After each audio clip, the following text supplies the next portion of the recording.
আজকে পুরুষ প্যান্ডেল যেরকম সমানভাবে মহিলা প্যান্ডেল করা হয়েছে, তারপরেও দেখবেন কিছু সময় পরে এরকমও হতে পারে যে হুজুর একটু চাপান। এরকম হতে পারে কি পারে না? এরকম পারে, মনে হয় ফুল হয়ে গেছে। আলহামদুলিল্লাহ, আরো হয়ে যাবে। আল্লাহু আকবার। সবাই একটু হাত তুলে তাকবীর দিতে, লিল্লাহে তাকবীর, লিল্লাহে তাকবীর। আল কোরআনের আলো, আল হাদিসের আলো, লিল্লাহে তাকবীর, লিল্লাহে তাকবীর। তাকবীর কার নামে দিলাম? খুশি হয়ে গেল কে? বেজার হয়ে গেল কে? জোরে বলেন। আল্লাহ বলেন ওয়ারাব্বাকা ফাকাব্বির, তাকবীর হবে আমার নামে। তাকবীর কার নামে? নারে তাকবীর। সবাই সবাই নারে তাকবীর, নারে তাকবীর, আল্লাহু আকবার, নারে তাকবীর, আল্লাহু আকবার, নারে তাকবীর, আল্লাহু আকবার। দেখা দাও ওগো নবীজি, তোমারই দিদারের আশায় মোরা আছি। দেখব দু চোখে আল্লাহর পয়গাম্বর। নারে তাকবীর।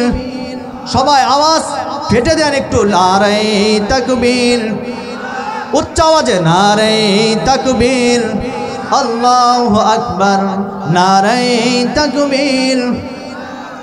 সিদ্দিক, ফারুক, ওসমান, হায়দার, চারজন সাহাবা সবচেয়ে বেহতর। সিদ্দিক, ফারুক, ওসমান, হায়দার, চারজন সাহাবা সবচেয়ে বেহতর, কারণ তাদের দিলে আছে আল্লাহর পয়গাম্বর। নারে তাকবীর, নারে তাকবীর, আল্লাহু আকবার, নারে তাকবীর, আল্লাহু আকবার, লিল্লাহে তাকবীর। মক্কার জমিনে আমার নবীজি দিন প্রচার করা শুরু করে দিয়েছিল।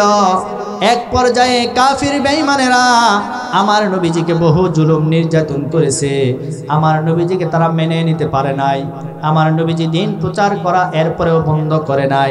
একদিন আমার নবীজি দিন প্রচার করার জন্য কাবার চত্বরে গিয়েছেন। যাওয়ার পরে নামাজের সময় হয়েছে, নামাজের মুসল্লায় দাঁড়িয়ে তিনি নামাজের মুসল্লায় সেজদায় চলে গেছেন। নামাজ পড়তে পড়তে ওই কাফের বেঈমানেরা করলেন কি, আমার নবীজির মাথার উপরে উটের নারী ভুঁড়ি চাপায় দিয়েছিল।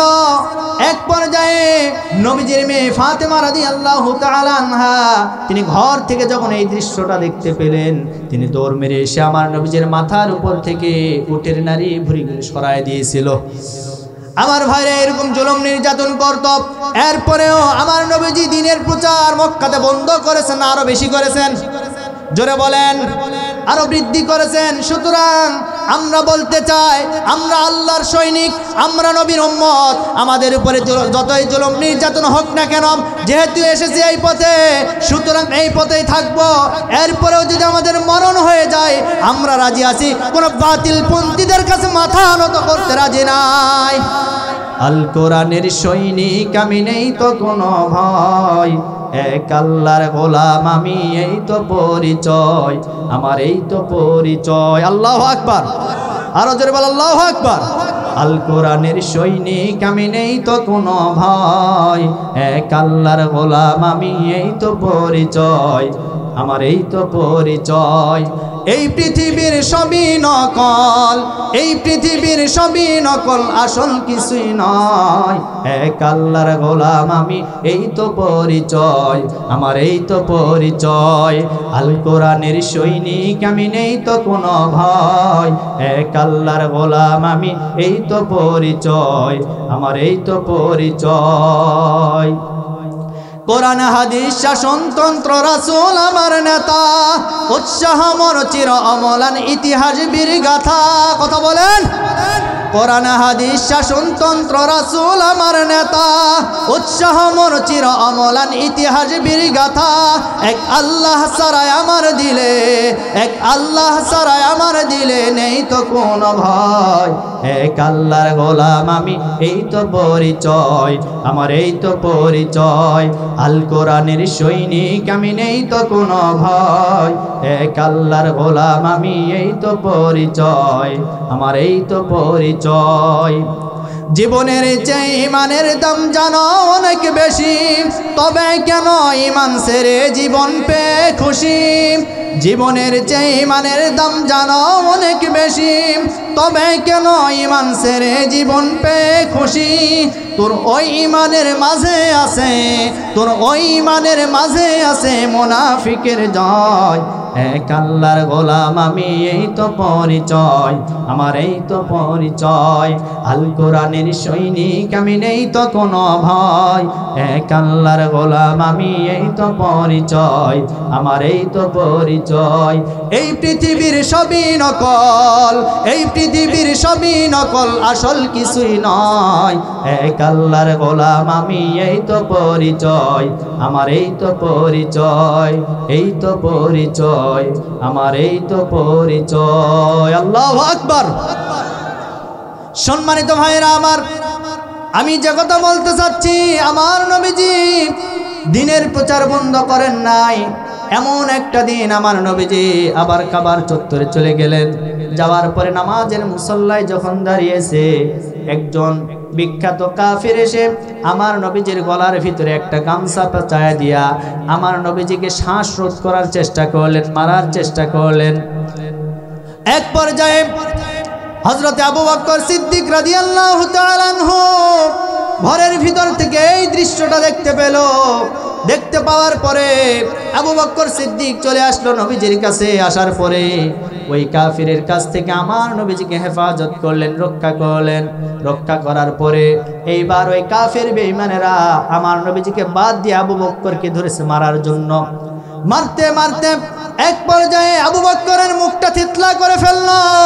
আবু বকরের চেহারা থেকে রক্ত ঝরা শুরু হয়েছে। এইবার ওই কাফের বেঈমানেরা মারার পরে চলে গেল। যাওয়ার পরে আমার নবীজি আবু বকরকে জড়ায় ধরে দু চোখের পানি ছেড়ে দিয়েছে, কান্না শুরু করে দিয়েছে। আবু বকরকে ডাক দিয়ে বলেন, ও আবু বকর, আমরা আর এই জায়গায় থাকতে চাই না, চলো চলো আমরা কোথাও একটা নির্জন এলাকায় যেতে চাই। এইবার আমার নবীজি আবু বকরকে সাথে নিয়ে চলে গেল মরুপ্রান্তরে। যাওয়ার পরে কোনো জায়গায় কোনো গাছ কোনো কিছুই দেখতে পাই না।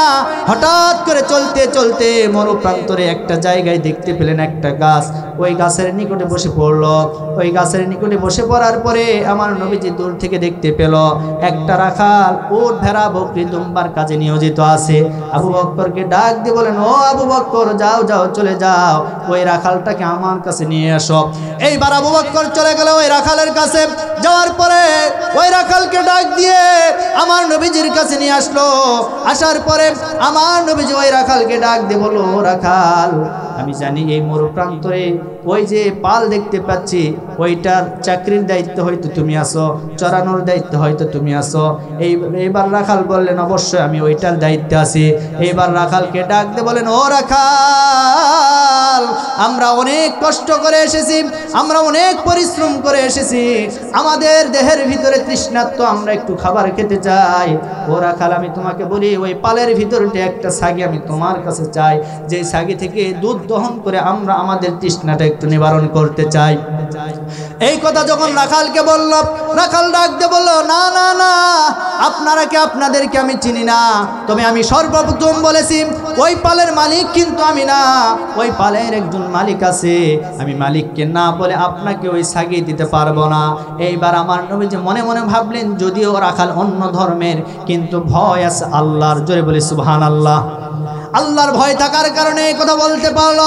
এইবার ওই রাখালকে ডাক দিয়ে বলেন, রাখাল, আমি তোমার কাছে এমন একটা ছাগি চাই, যেই ছাগিটা এখনো গর্ভবতী হয় নাই, যেই ছাগি এখনো বাচ্চা প্রসব করে নাই, এমন একটা ছাগি তোমার কাছে আমি চাই, যেই ছাগি থেকে আমি একটু দুধটা দহন করতে চাই। এইবার ডাক দিয়ে বলো, ও পথিকেরা, আপনারা কোথা থেকে এসেছেন আমি জানি না, তবে এতক্ষণ মনে করেছিলাম আপনারা মনে হয় চালাক মানুষ, বুদ্ধিমান মানুষ, কিন্তু আপনার কথা শুনে মনে হলো হলো আপনি বড় বোকা মানুষ। এইবার ডাক দিয়ে বলল, কিভাবে তুমি বুঝলাম? বলল, যেই সাগিটা এখনো বাচ্চা হয় নাই, যেই সাগি এখনো গর্ভবতী হয় নাই, ওই সাগিটা এখন আপনাকে দুধ দিবে কিভাবে, ওলানে দুধ আসবে কিভাবে? এইবার আমার নবীজি বলল, রাখাল আমি তোমাকে যা বলি যাও তুমি একটা সাগি নিয়ে আসো, ছোট্ট সাগি। এইবার রাখাল নবীজির কথা অনুযায়ী চলে গেলেন পালের ভিতরে। যাওয়ার পরে একটা সাগি নিয়ে আসলেন নবীজির কাছে। নিয়ে আসার পরে আমার ভাইরা নবীজির কুদরতি হাত দ্বারা এইবার বিসমিল্লাহ বলে একটা ফু মারলেন। ফু মারার পরে এই হাতটা আমার নবীজির এই কুদরতি হাতটা ওই যে সাগির যে ওলান আছে ওই ওলানের ভিতরে যখন দিয়েছে, রব্বুল আলামিন আমার নবীজির হাতের বরকতে ওই ওলানটা দুধে পরিপূর্ণ করে দিয়েছে। রাহমাতুল লিল আলামিন নবী কোরআনে প্রমাণ, আশিক বিনে কে বুঝিবে আমার দয়ার নবীর শান। নবীজির দয়া আছে না নাই? নবীজির রহমত আছে না নাই? নবীজির হাতের বরকত আছে না নাই? রহমাতুল লিল আলামিন নবী কোরআনে প্রমাণ, আশিক বিনে কে বুঝিবে আমার দয়ার নবীর শান। আশিক বিনে কে বুঝিবে আমার দয়ার নবীর শান। নবী আমার মদিনারে বলবো, আমার আল্লাহ আদর করে নামটি দিলেন মুহাম্মদ রাসূল। আল্লাহু আকবার। নবী আমার মদিনারি বুলবুল, আমার আল্লাহ ভালোবেসে নামটি দিলেন হাবিবে রাসূল। সেই নবীজির দরুদ না পড়লে, সেই নবীজির দরুদ না পড়লে থাকবে না ঈমান। আশিক বিনে কে বুঝিবে আমার দয়ার নবীর শান। আশিক বিনে কে বুঝিবে আমার দয়ার নবীর শান। রহমাতুল লিল আলামিন নবী, রহমাতুল লিল আলামিন নবী কোরআনে প্রমাণ, আশিক বিনে কে বুঝিবে আমার দয়ার নবীর শান। উম্মত বিনে কে বুঝিবে আমার দয়ার নবীর শান। জোরে বলি মারহাবা, আরো জোরে বলি মারহাবা। সম্মানিত ভাইরা আমার নবীজির কুদরতি হাত মোবারক লাগার পরে ওই সাগি থেকে আমার নবীজি দুধটা দহন করবেন। তার পূর্ব মুহূর্তে রাখালকে ডাক দিয়ে বলেন, রাখাল আমি তোমার কাছে একটা পেয়ালা চাই, যেই পেয়ালা থেকে তুমি একটু আমাদেরকে ওই পেয়ালাটা দিয়ে দাও, ওই পেয়ালা দিয়ে আমি একটু দুধটা দহন করতে চাই। এইবার রাখাল করলেন কি, ওই সাগি থেকে দুধটা দহন করলেন। দুধটা দহন করার পরে আবু বকরের হাতে দিলেন। দেওয়ার পরে আবু বকরকে ডাক দিয়ে বলেন, ও আবু বকর, মক্কার জমিনে কাবার চত্বরে অনেক মার খেয়েছো, অনেক জুলুম নির্যাতন সহ্য করেছো, এই যে নাও রহমতের একটু খাবার খেয়ে তুমি তোমার তৃষ্ণাটা একটু নিবারণ করে নাও। এইবার আবু বকর বিসমিল্লাহ বলে ওই পেয়ালা থেকে দুধটা পান করা শুরু করলেন। পান করতে করতে আবু বকরের পেটটা ভরে গেছে, আবু বকরের বুকটা ভরে গেছে, গলাটা ভরে গেছে। এইবার নবীজিকে ডাক দিয়ে বলেন, ইয়া রাসূলুল্লাহ আমার সব কিছু ভরে গেছে, আমি আর খাইতে পারছি না। এইবার আমার নবীজির হাতে ওই পেয়ালাটা দিয়ে দিলেন। দেওয়ার পরে আমার নবীজি ডাক দিয়ে বলেন, আবু বকর আমি তোমাকে যে পেয়ালা দিয়েছিলাম এই পেয়ালার দিকে একটু তাকায় দেখো, আমি তোমাকে যে অবস্থায় দিয়েছিলাম এই পেয়ালা থেকে একটা ফোঁটা দুধ কি কমে গেছে নাকি? আবু বকর বলে, আল্লাহি বিল্লাহি তাল্লাহি, আমি আল্লাহর কসম করে বলছি ইয়া রাসূলুল্লাহ আপনি যে অবস্থায় পেয়ালা দিয়েছিলেন ওই অবস্থায় আমি দেখতে পাচ্ছি ওই পেয়ালা থেকে এক ফোঁটা দুধ এখনো কমে যায় নাই। আরো জোরে বলি সুবহানাল্লাহ। এইবার আমার নবীজি করলেন কি, রাখালকে পেয়ালা দিলেন। দেওয়ার পরে রাখালকে ডাক দিয়ে বলেন, ও রাখাল এই মরুপ্রান্তরে অনেক কষ্ট করো, এই যে নাও রহমতের খাবার খেয়ে তুমি একটু তোমার তৃষ্ণাটা নিবারণ করে নাও। এইবার রাখালকে দেওয়ার পরে আমার নবীজি বললেন, রাখাল আমি জানি তুমি অন্য ধর্মের একজন মানুষ, তবে এই মুহূর্তে আমি তোমাকে একটা দোয়া শিখায় দিব। এই দোয়াটির নাম হলো বিসমিল্লাহির রহমানির রহিম এই দোয়াটা পরে তুমি একটু দুধটা পান করবা। এইবার ওই রাখাল করলেন কি, ওই দোয়া পরে এই রাখাল পেয়ালার দুধটা পান করা শুরু করলো। এক পর্যায়ে পান করতে করতে রাখালের পেটটা ভরে গেল, রাখালের বুকটা ভরে গেল, গলা পর্যন্ত চলে আসলো। এইবার আমার নবীজির হাতে পেয়ালা দিয়ে বললেন, এই জেনেন আপনার পেয়ালা, আমার পেটটা ভরে গেছে, আমার বুকটা ভরে গেছে, আমার গলা পর্যন্ত চলে এসেছে, আমি আর খাইতে পারছি না। এইবার ওই রাখাল এবং আবু বকরকে ডাক দিয়ে বলেন, তোমরা দুজনে আমার পেয়ালার দিকে একটু তাকায় দেখো, আমি তোমাদেরকে যে অবস্থায় পেয়ালা দিয়েছিলাম এই পেয়ালা থেকে একটা ফোঁটা দুধ কি কমে গেছে নাকি? দুইজনে সাক্ষী দিয়ে বলল, না না না, আমরা যে অবস্থায় পেয়ালা পেয়েছিলাম ওই অবস্থায় আপনার হাতে দিয়েছি। আমার নবীজি বলল, এই দুধ তো কমার দুধ নয়, যতক্ষণ পর্যন্ত আমার রহমতের এই মুখটা না লাগাবো ততক্ষণ পর্যন্ত এই পেয়ালা থেকে একটা ফোঁটা দুধও কমে যাবে না। আল্লাহু আকবার। জন্য নবীজির রহমত আছে না নাই? নবীজির দয়া আছে না নাই? সেই নবীজি যখন জুলুম নির্যাতনের শিকার হয়ে গেল, সে সময় কাফের বেঈমানেরা আমার নবীজির দাওয়াতকে বন্ধ করার জন্য বিভিন্ন অপকৌশল করলেন, কিন্তু নবীজির দাওয়াত তারা বন্ধ করতে পারে। এক পর্যায়ে ইহুদি পাদ্রীর কাছে গেল, যাওয়ার পরে বলল, আমরা তো মুহাম্মদের এই ধর্মকে প্রচার করা বন্ধ করতে পারছি না, আমাদেরকে একটা পরামর্শ দেন। এইবার ইহুদি পাদ্রী পরামর্শ দিল যে, যাও তোমরা মুহাম্মদের কাছে গিয়ে তোমরা কয়েকটা প্রশ্ন করবা। এর ভিতরে এক নম্বর প্রশ্ন হলো, তোমরা তাকে গিয়ে বলো আসহাবে কাহাফের যে ঘটনা, 7 জন যুবক গুহার ভিতরে ছিল, এই ঘটনা সে বলতে পারবে কিনা। যদি বলতে পারে তাহলে তাকে তোমরা নবী হিসেবে গ্রহণ করবা, আর যদি বলতে না পারে তাহলে সে মিথ্যাবাদী, সে নবী হতে পারে না। তামিম দারি রাদিয়াল্লাহু তাআলা আনহু থেকে একটি হাদিস বর্ণিত হয়েছে। এই তামিম দারি রাদিয়াল্লাহু তাআলা আনহু যখন ইসলাম ধর্ম গ্রহণ করেন নাই, তার পূর্ব মুহূর্তে তারা কয়েকজন মিলে একটা নৌকা সফরে বের হয়েছিল। সমুদ্র সফরে কয়েকজন মিলে সমুদ্র সফরে বের হয়েছিল। সমুদ্রের মাঝখানে তাদের এই সফরকারী নৌকাটা যখন চলে গেল, যাওয়ার পরে বিশাল বড় একটা ঝড়ের কবলে পড়ে গেল। এমন ভাবে ঝড় উঠেছে, এই নৌকা ডুবন্ত অবস্থায়, অর্থাৎ ডুবে ডুবে যাবে ভাব, কিন্তু নৌকাটা ডুবে নাই। ঝড়টা যখন থেমে গেল, এই নৌকা চলতে চলতে একটা অচেনা দ্বীপে গিয়ে ফিরে গেল। যার আশেপাশে কোনো বাড়ি নাই, ঘর নাই, যার আশেপাশে কোনো মানুষ নাই, কেউ নাই, এমন একটা অচেনা দ্বীপে চলে গেল। যাওয়ার পরে এই সাহাবী বর্ণনা করতেছিল, ইয়া রাসূলুল্লাহ, আমরা সবাই মিলে ওই দ্বীপের ভিতরে আরোহণ করলাম। আরোহণ করার পরে আমরা দ্বীপে নামার পরে আমরা দেখতে পেলাম সামনে একটা মানুষ বিশাল বড় হাতুড়ি নিয়ে দাঁড়িয়ে আছে। আমরা ওই মানুষকে জিজ্ঞাসা করলাম, তোমার পরিচয় কি? তুমি কেন এই জায়গায় দাঁড়িয়ে আছো? কার জন্য দাঁড়িয়ে আছো? এইবার ওই মানুষটি ডাক দিয়ে বলল, আমি আমার পরিচয় একটু পরে দেব, তবে আমি তোমাদেরকে বলি, তোমরা একটু সামনের দিকে চলে যাও, যাওয়ার পরে একটা ঘর দেখতে পাবা। ওই ঘরের ভিতরে একটা মানুষকে আবদ্ধ করে রাখা হয়েছে। তার কাছ থেকে তার পরিচয়টা পেয়ে গেলে আমার পরিচয়টাও তোমরা পেয়ে যাবা। এইবার ওই সাহাবী বর্ণনা করতেছিল, ইয়া রাসূলুল্লাহ, ইয়া হাবিবাল্লাহ, আমরা সবাই মিলে ওই ঘরের দিকে চলে গেলাম। যাওয়ার পরে ঘরের ভিতরে প্রবেশ করলাম। প্রবেশ করার পরে আমরা দেখতে পেলাম একজন বিশাল আকৃতির মানুষকে শিকল দ্বারা আবদ্ধ করে রাখা হয়েছে, এমনকি 2 হাত উঁচু করে রাখা হয়েছে। এই মানুষটা খাটো প্রকৃতির, এই মানুষটার চুলগুলি উস্কো খুস্কো, এই মানুষটার একটা চোখ আছে, এই কপালের উপরে 3টা হরফ দ্বারা লেখা আছে কাফার। এই 3টা হরফের সমন্বয় হচ্ছে কাফির। এই মানুষটার কপালে এইটা লেখা আছে, আমরা দেখেছি। এমনকি ইয়া রাসূলুল্লাহ, ইয়া হাবিবাল্লাহ, আমরা তাকে প্রশ্ন করলাম।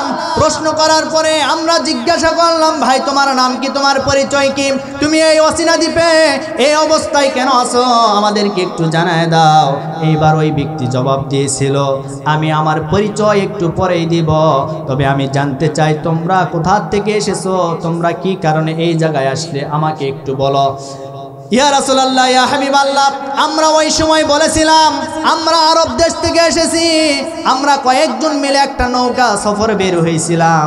এই নৌকা চলতে চলতে এই অচেনা দ্বীপের ভিতরে এসে গেছে। এইবার বলল, তোমরা যেহেতু আরব দেশ থেকে এসেছো, তাহলে আমি আমার পরিচয়টা একটু পরেই দেব, তবে আমি তোমাদেরকে কয়েকটা প্রশ্ন করতে চাই। এর ভিতরে 1 নাম্বার প্রশ্ন হলো, তোমরা বলো তো আরব দেশের ভিতরে একজন পয়গম্বর আসবেন, একজন মহামানব আসবে, যার বাবার নাম হবে আব্দুল্লাহ, মায়ের নাম হবে আমেনা, যার নাম হবে মুহাম্মদ পড়েন সাল্লাল্লাহু আলাইহি ওয়াসাল্লাম। সে কুরাইশ বংশে জন্মগ্রহণ করবে, আরব দেশের ভিতরে ইসলাম ধর্ম প্রচার করবে। এই মানুষটা কি দুনিয়াতে এসেছে নাকি? তখন তারা বলল, হ্যাঁ আমরা এইরকম শুনেছি, আরব দেশের ভিতরে একজন মানুষ এসেছে, ওই মানুষটা ইসলামের প্রচার করা শুরু করে দিয়েছে, আমরা এটা শুনতে পেরেছি। এইবার বলল, তোমাদেরকে আমি 2 নাম্বার যে প্রশ্ন, এই প্রশ্নটা করতে চাই। 2 নাম্বার প্রশ্ন হলো, এইবার তোমরা জবাব দাও তাবারিয়া উপসাগরের খবর কি? তাবারিয়া উপসাগরে এখনো পানি আছে নাকি পানি শুকায় গেছে? তারা বলতেছিল তাবারিয়া উপসাগরের খবর হলো এখনো ওই সাগরে পানি আছে, এখনো পানি শুকায় যায় নাই। এরপরে বলল, ঠিক আছে 3 নাম্বার তোমাদেরকে প্রশ্ন করতে চাই, তোমরা বলো তো জুগারের ঝর্ণার খবর কি? জুগারের ঝর্ণা থেকে এখনো পানি উপর থেকে নিচে নামে নাকি? তুমি একটু বলো। এইবার বলল, হ্যাঁ এখনো ওই জুগারের ঝর্ণা থেকে পানি নিচের দিকে নামে। এইবার 4 নাম্বার প্রশ্ন করলো, সর্বশেষ প্রশ্ন হলো, তোমরা বলো তো বাইসানের খেজুরের বাগানের খবর কি? বাইসানের খেজুরের বাগানে এখনো খেজুরের গাছগুলি তরতাজা আছে নাকি? ওই খেজুর গাছগুলিতে এখনো খেজুর ধরে নাকি? তোমরা একটু বলো। প্রশ্ন করেছে কয়টা? জোরে বলেন। 4টা প্রশ্ন করেছে, এর ভিতরে একটা প্রশ্নের অ্যান্সার আমরা পেয়ে গেছি। এখন বাকি যে 3টা প্রশ্ন করলো, এই 3টা প্রশ্নের ভিতরে যারা যুবক ভাই আছেন তাদের উদ্দেশ্যে বলতে চাই, দাজ্জাল আসার যতগুলি আলামত রয়েছে সবচাইতে বড় বড় আলামত হচ্ছে 4টা। এর ভিতরে বিশ্বনবী মুহাম্মদুর রাসূলুল্লাহ সাল্লাল্লাহু আলাইহি ওয়াসাল্লামের আলামত দুনিয়াতে প্রকাশ হয়ে গেছে। তিনি এসেছেন ইসলাম ধর্ম প্রচার করে, আবার আল্লাহর কাছে চলে গেছেন, এইটা পার হয়ে গেছে। আর বাকি থাকলো 3টা। এর ভিতরে 1 নম্বরে তাবারিয়া উপসাগর। দাজ্জাল তখনই আসবে তাবারিয়া উপসাগরের পানি যেদিন থেকে শুকায়া যাবে। তাবারিয়া উপসাগরের পানি যেদিন থেকে শুকায় যাবে, দাজ্জাল সে সময় দুনিয়াতে আসবে। আজকে আপনি এই তাবারিয়া উপসাগর কোথায় পাবেন? আজকে সারা পৃথিবীর ভিতরে একটি মাত্র ইহুদি রাষ্ট্র, সেই রাষ্ট্রের নাম হলো ইসরায়েল।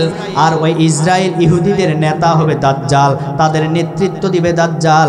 আর এই দাজ্জালকে রিসিপশন করার জন্য, দাজ্জালকে গ্রহণ করার জন্য তারা এই 3টা যে আমার ভাইয়ের 3টা যে আলামত রয়েছে, এই 3টা আলামতগুলি তারা দখল করে নিয়েছে। তার মানে তাবারিয়া উপসাগর ইসরায়েলের ভিতরে এটা অবস্থিত, এটি একটি সাগর। এই সাগরের পানি আজকে আপনি খোঁজ নিয়ে দেখেন, সাগরে আর পানি নাই, পানি শুকায় গেছে। এই তাবারিয়া উপসাগরের পানি ধীরে ধীরে শুকায় গেছে। এরপরে 2 নাম্বার বলেছিল জুগারের ঝর্ণা। জুগারটা আবার কে? জুগার হচ্ছে হযরত লূত আলাইহিস সালাতু ওয়াস সালামের একটা কন্যার নাম ছিল জুগার। এই জুগার যেই দিন মারা গিয়েছিল, মারা যাওয়ার পরে এই যে ঝর্ণা আছে, ওই ঝর্ণার পাশে তাকে কবরস্থ করা হয়েছিল। সেদিন থেকে ওই ঝর্ণাটার নাম হয়ে গেছে জুগারের ঝর্ণা। সুবহানাল্লাহ কোন জুগারের ঝর্ণা। এইবার ওই ব্যক্তি বলেছিল জুগারের ঝর্ণার খবর কি? সেই ঝর্ণা থেকে এখনো পানি নিচের দিকে নামে কিনা? এবার তারা বলেছিল পানি নামে, কিন্তু আজকে আপনি খোঁজ নিয়ে দেখেন জুগারের যে ঝর্ণা, এই ঝর্ণায় আর পানি নাই, পানি শুকায় গেছে। এরপরে 4 নম্বর সর্বশেষ যে প্রশ্ন করেছিল, বাইসানের খেজুরের বাগান। এই বাইসানের খেজুরের একটি বাগান আছে, এই খেজুর বাগানটা এখন ইসরায়েলের ইহুদিরা দখল করে নিয়েছে। আগে ফিলিস্তিনিদের অন্তর্ভুক্ত ছিল, কিন্তু এখন ওই ইসরায়েলের সন্ত্রাসী বাহিনীরা ওইটা দখল করে নিয়েছে। আর এই দখল করে নেওয়ার কারণ হলো তারা ভালো করে জানে দাজ্জাল তাদের ওই রাষ্ট্রের ভিতরে আসবে, এই জন্য তারা দখল করে নিয়েছে। এই যে আমার ভাইরা বাইসানের যে খেজুর বাগান, এই খেজুর বাগানের গাছগুলি আর তারা বাঁচাতে পারছে না, একটা একটা করে সব গাছগুলি মারা যায়। ওই গাছগুলিতে আর খেজুর ধরে না। তার মানে বোঝা গেল এই আলামতগুলির দ্বারা প্রমাণ হয়ে যাচ্ছে অল্প দিনের ভিতরে দাজ্জাল দুনিয়াতে চলে আসবে। কথা ঠিক, কথা ঠিক আমার ভাইয়েরা। এইবার দাজ্জালের সামনে যখন এই 4টা আলামতের কথা বললেন, বলার পরে এবার দাজ্জালকে প্রশ্ন করলেন, আপনি আমাদেরকে অনেক প্রশ্ন করেছেন, এবার আমরা আপনাকে বলতে চাই আপনার পরিচয় কি, আপনি কোন এই অবস্থায় কেন আছেন, আপনার জবাবটা একটু চাই। এইবার সে উত্তর দিল, আনা দাজ্জাল, আমি হলাম দাজ্জাল। বলল, আপনি যে দাজ্জাল, আপনি তো দুনিয়াতে আসবেন, কোন সময় আসবেন? তখন দাজ্জাল বলল, আমি দুনিয়াতে ওই সময় আসব যে সময় এই 4টা আলামতের সব কয়টা আলামত প্রকাশিত হয়ে যাবে। তার মানে এখন বোঝা গেল 4টা আলামতের সব প্রকাশিত হয়ে গেছে, আর বাকি নাই, অল্প দিনের ভিতরে দাজ্জাল দুনিয়াতে চলে আসবে। দাজ্জাল দুনিয়াতে আসবে, আসার পরে 40 দিন অবস্থান করবে। কতদিন? 40 দিন অবস্থান করবে। দাজ্জালের প্রথম দিন হবে 1 বছরের সমান, দাজ্জালের দ্বিতীয় দিন হবে 1 মাসের সমান, দাজ্জালের তৃতীয় দিন হবে 1 সপ্তাহের সমান। বাকি যে 37 দিনগুলি রয়েছে স্বাভাবিক দিনের মতো সে চলাফেরা করবে। দাজ্জালের এক হাতে দেখবে জান্নাত, দাজ্জালের আরেক হাতে দেখবে জাহান্নাম। দাজ্জাল মানুষদেরকে বলবে, আমি তোমাদের রব, আমি তোমাদের খব, আমি তোমাদের রব, আমি তোমাদের সব, আমাকে তোমরা রব বলে মেনে নাও, আমাকে তোমরা রব বলে মেনে নাও। কিন্তু আল্লাহর খাঁটি ইমানদার বান্দা যারা হবে, আল্লাহর গোলাম যারা হবে, আখির নবীর উম্মত যারা হবে, তারা কোনোদিন দাজ্জালকে রব বলে মেনে নিবে না। সম্মানিত ভাইরা আমার, যারা রব বলে মানবে না, দাজ্জালের তৈরি করা ওই যে জাহান্নাম, ওই জাহান্নামের ভিতরে ইমানদারদেরকে নিক্ষেপ করবে। কিন্তু দাজ্জালের ওই তৈরি করা জাহান্নামটাই হবে মুমিনদের জন্য জান্নাত। আরো জোরে বলে সুবহানাল্লাহ। আর দাজ্জাল যাদেরকে বলবে তোমরা আমার জান্নাতে ঢুকে যাও, এটাই হলো জান্নাত। কিন্তু যে সমস্ত মানুষেরা ভুল বুঝে দাজ্জালকে রব বলে মেনে নিবে, দাজ্জালের ওই জান্নাতের ভিতরে ঢুকবে, ওই মানুষদের জন্য ওই জায়গাটা হবে জাহান্নাম। নাউজুবিল্লাহ। সম্মানিত ভাইরা আমার, সেই দাজ্জাল কতদিন থাকবে? জোরে বলেন। কষ্ট হয় আপনাদের? হ্যাঁ, নতুন কিছু তথ্য আপনাদেরকে দেওয়ার চেষ্টা করতেছি, ইনশাআল্লাহ কবুল করেন, বলে আল্লাহুম্মা আমিন। দাজ্জাল 40 দিন অবস্থান করবে। অবস্থান করার পরে সর্বশেষ যে দিন হবে, সেই দিন দাজ্জাল মুসলমানদের বিরুদ্ধে যুদ্ধ ঘোষণা করবে। ইহুদিদের নেতা হবে দাজ্জাল, মুসলমানদের নেতা হবে ইমাম মাহদী আলাইহিস সালাতু ওয়াস সালাম। সুবহানাল্লাহ। ইমাম মাহদী আলাইহিস সালাতু ওয়াস সালাম ফজরের নামাজের সময় মুয়াজ্জিন আযান দিবে, দেওয়ার পরে ইমামতি করার জন্য সামনে যখন চলে যাবে, সিরিয়ার সেই দামেস্ক যে শহর রয়েছে, ওই শহরে একটা সাদা গম্বুজওয়ালা মসজিদ রয়েছে, ওই মসজিদের ইমাম হবে ইমাম মাহদী আলাইহিস সালাতু ওয়াস সালাম। ইমামতি করার জন্য যখন সামনে চলে যাবে, এমন মুহূর্তে 2 জন ফেরেশতার কাঁধের উপরে ভর করে, ডানার উপরে ভর করে হযরতে ঈসা আলাইহিস সালাতু ওয়াস সালাম ওই মসজিদের মিনারে নেমে পড়বে। মসজিদের মিনারে নামার পরে নিচে চলে আসবে। আসার পরে ইমাম মাহদী আলাইহিস সালাতু ওয়াস সালাম ঈসা নবীকে দেখার পরে আহলান মারহাবান স্বাগতম জানাতে জানাতে মসজিদে ঢুকায় নেবে। নেওয়ার পরে বলবে, আজকে আপনি একটু ইমামতি করুন, আপনার পিছনে আমি মুক্তাদি হয়ে নামাজ আদায় করতে চাই। তখন ঈসা আলাইহিস সালাতু ওয়াস সালাম বলবে, না, আজকে আপনি ইমাম, আপনার পিছনে আমি মুসল্লি হয়ে নামাজ পড়তে চাই। নামাজ সম্পন্ন হয়ে যাবে। নামাজ সম্পন্ন হয়ে যাওয়ার পরে এইদিকে ইসরায়েলের ইহুদি বাহিনীরা প্রায় 60,000 সৈন্য সামন্ত নিয়ে মুসলমানদের বিরুদ্ধে যুদ্ধ করার জন্য আসবে। এদিকে মুসলমানরা যুদ্ধ করার জন্য প্রস্তুতি গ্রহণ করবে। প্রস্তুতি গ্রহণ করার পরে এক পর্যায়ে ইমাম মাহদী এবং হযরত ঈসা আলাইহিস সালাতু ওয়াস সালাম দুজনের নেতৃত্বে মুসলমানরা দাজ্জালের বিরুদ্ধে যুদ্ধ করে মুসলমানদের বিজয় চলে আসবে। সেই মুসলমানেরা সারা পৃথিবীতে শাসন করবে। আল্লাহু আকবার। সে আগামীর দিন আমাদের সামনে আসছে। আমরা বলতে চাই, আমরা ইমাম মাহদীর সৈনিক হতে চাই। কথা বলেন, কথা বলেন। আমরা কার সৈনিক হতে চাই? ইমাম মাহদীর সৈনিক হতে চাই। আল্লাহ কবুল করুন। সকলে বলে আল্লাহুম্মা আমিন। আরো জোরে বলে আল্লাহুম্মা আমিন। সম্মানিত ভাইরা আমার, সেই দাজ্জালের ফিতনা থেকে বাঁচাবে যে সূরা, সেই সূরার নাম কি? জোরে বলেন। সহিহ হাদিস। এইটা সহিহ হাদিস। নবীজি বলেন সূরা কাহাফের প্রথম কত আয়াত? 10 আয়াত। এটা মুখস্থ করে আমল করতে হবে। যারা করবে তাদেরকে দাজ্জালের ফিতনা থেকে আল্লাহ হেফাজত করে নেবেন। আল্লাহ যেন আমাদেরকে দাজ্জালের ফিতনা থেকে হেফাজত করেন। জোরে বলে আল্লাহুম্মা আমিন। সম্মানিত ভাইরা আমার, এবার আসেন, আমি যে কথা বলতে যাচ্ছি, এই সূরা কাহাফের এই আয়াতগুলি কোন সময় নাজিল হয়েছে?